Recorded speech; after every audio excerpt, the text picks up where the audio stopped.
Munissez-vous de GSC une fois de plus pour évaluer la fréquence et la couverture de crawl, tout en utilisant intelligemment les fichiers robots.txt et les balises noindex pour se focaliser sur les pages prioritaires, garantissez que les pages indispensables soient à la portée en limitant la hit depth à moins de 3 clics de la page d'accueil, optimisant ainsi le passage des robots d'indexation.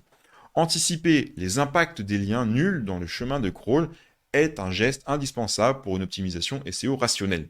Les liens nuls, comme les erreurs 404, représentent des pièges perturbant les robots d'exploration, diluant le PageRank et gaspillant le crawl budget. Une étude de SEMrush met en lumière que 25% des sites sont entachés de ces liens cassés. 25%. Ce qui affecte leur classement, évidemment. Employer des outils comme Screaming Frog, une fois de plus, pour alerter ces erreurs se révèle être un réflexe salutaire. En guise de prévention, la mise en place de redirection 301 est un levier actif, permet de réaffecter le PageRank sans perte significative. Soyez vigilants sur les chaînes de redirection, allégeant ainsi les temps de chargement et l'embellissement de l'expérience utilisateur.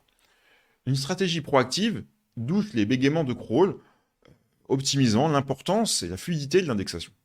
Dans le vaste cosmos du SEO, la canonicalisation des liens internes est un pilier impérieux pour fortifier l'autorité des pages et obstruer toute dilution des signaux SEO. Une étude de Moz révèle que les sites capitalisant sur des canoniques avec précision constatent un rebond de 30% en positionnement. La mise en œuvre exige la sélection judicieuse d'une page maîtresse référençant toutes les variantes d'un contenu dupliqué. Imaginez un site e-commerce aux URL complexes, la canonicalisation chérit une URL principale, parcimonieusement transférant le link juice à l'autorité.